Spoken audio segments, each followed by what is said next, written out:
Hey, welcome back. This is Laurel, and it is Align and Thrive.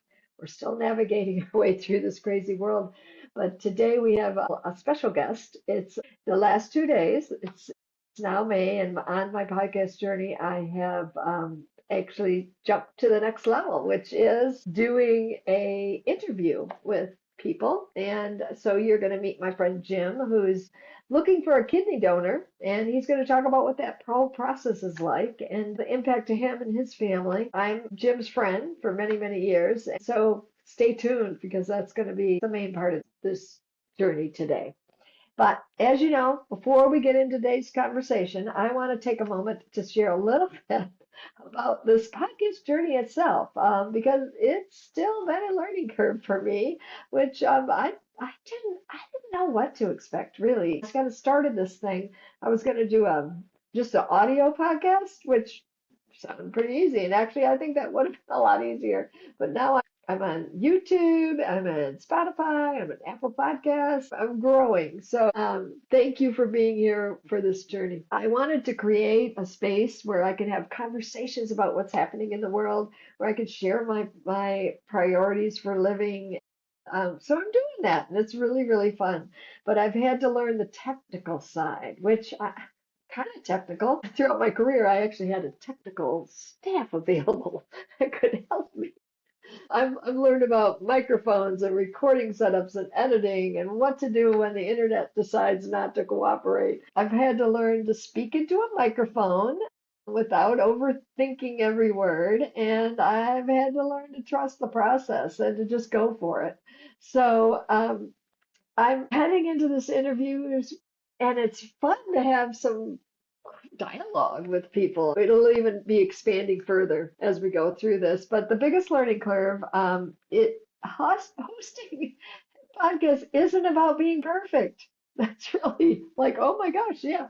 I don't think this doesn't have to be perfect. I spent a lot of time. I probably spent a few weeks trying to learn editing and take out every word that I said bad. And I was the first few episodes are kind of like, so it's really it's more about being present and about being willing to open yourself up and just be yourself and just see how things go. But it's showing up with curiosity, asking good questions, letting my thoughts be shared, and conversations unfold as we go. So every episode teaches me something. Right now I am on my cell phone recording because I had such trouble with my laptop. I actually need to probably invest in a better setup, but because I'm doing this on a shoestring, I'm not quite ready to do that. So honestly, one of the favorite parts of this whole thing is just being able to hear from you.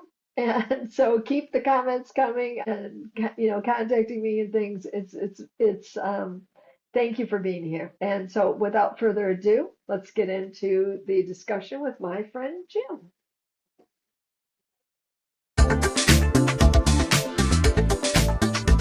Jim, thank you for being here. You're welcome. Thanks for having me. Yeah, you're my second guest, so this is a learning experience here. I'll talk a little bit on a separate section about what this podcast journey has been like. Once again, I'm using my cell phone because I've had a little laptop issues, but we'll make this thing work.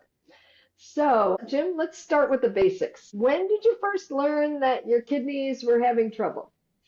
Well, my first diagnosis was probably about 7 years ago, where they have run a test called GFR, which is called gross filtration rate.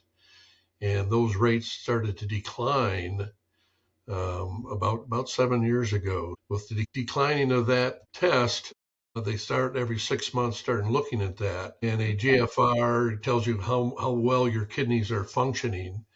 And when the kidney rate dropped below 30%, my kidney doctor said, we're going to do a test on you to see if there's any genetic traits that could be causing this, because my sister had a similar issue.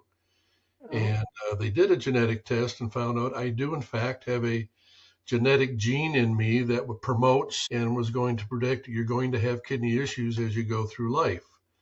So knowing that, you start taking dietary precautions to try to ease the burden on how hard the kidneys have to work, low salt diets, and keeping an eye on different foods you eat that contain phosphorus, protein, and kidneys continue to decline because I have that genetic function that's going to just make that happen.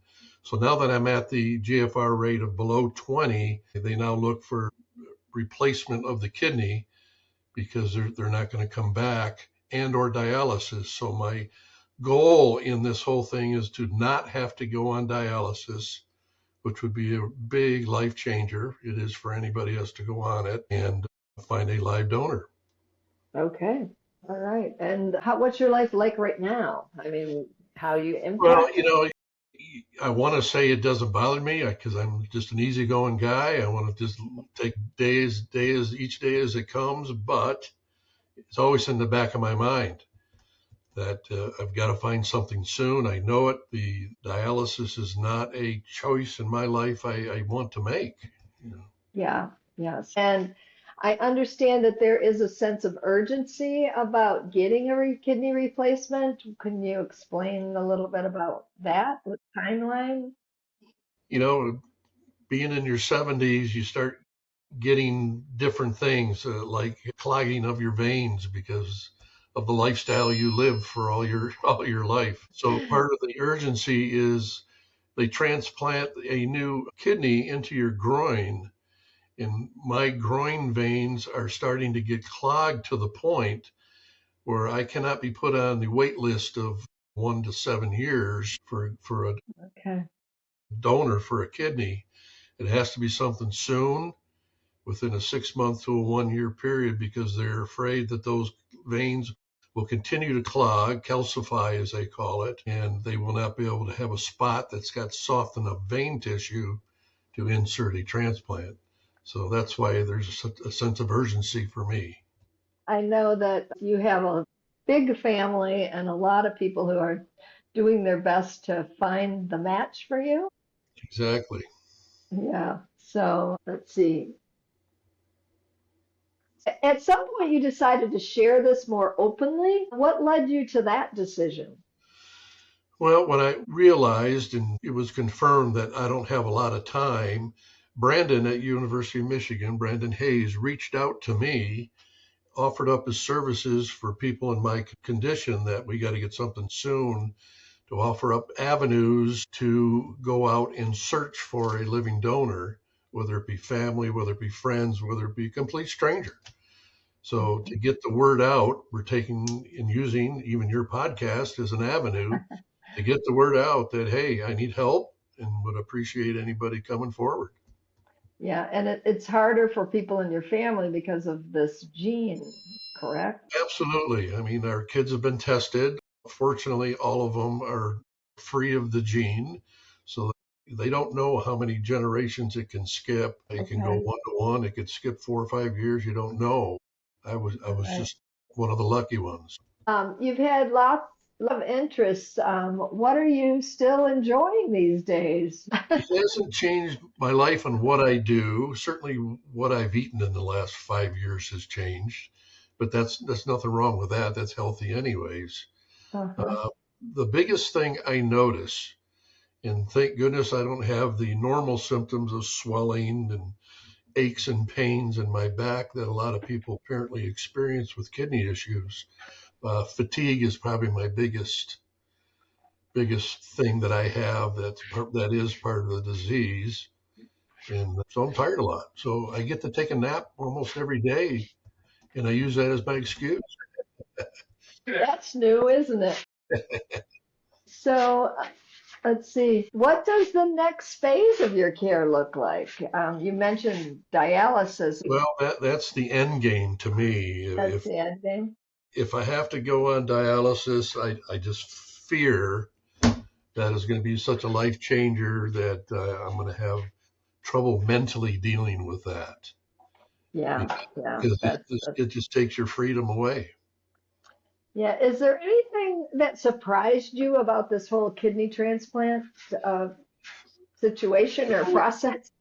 What surprised me in the beginning when I started learning about disease is that you have two kidneys, and it isn't a fact of one going bad. They tandemly go together. There is no I see. one good one side or bad side. So that was kind of learning process for me.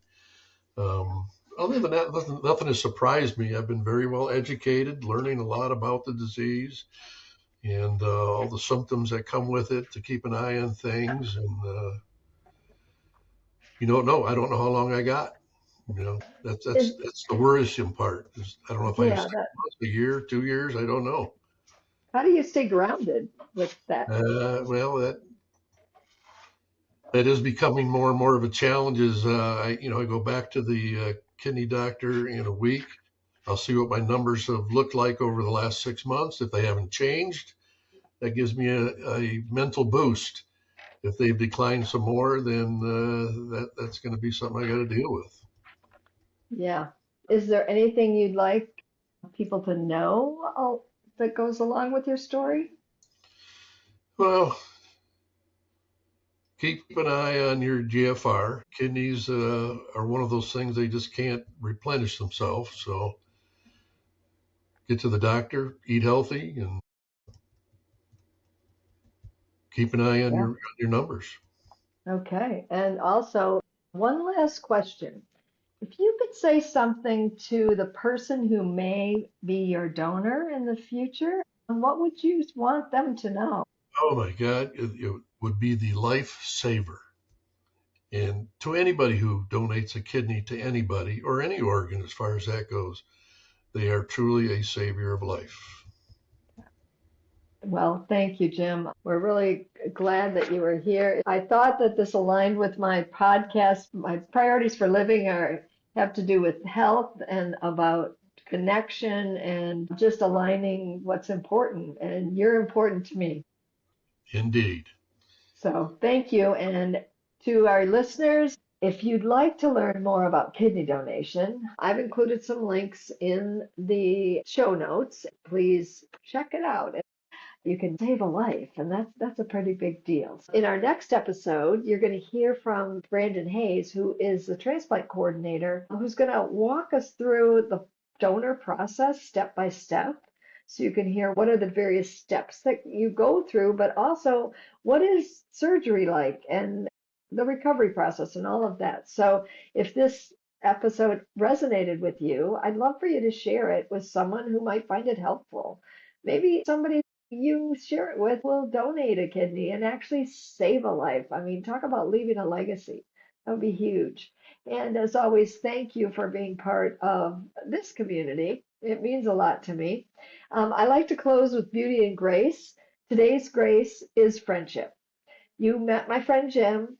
I thought you might enjoy some photos of us over the years. So, friendship is a gift through the good and the bad, memories that will last me a lifetime. And I'm sure you have friends that are you feel that way about. Today's call to action: take a moment, contact one of those friends, and remember, friends are the family that we choose for ourselves. And have a wonderful week. And watch the next segment. And then next week, we'll be back to priorities for living, and we'll be talking about leaving a legacy. And I'll do a report card on where I'm at with all of this. So thank you. Take care and make it a great day. Bye bye.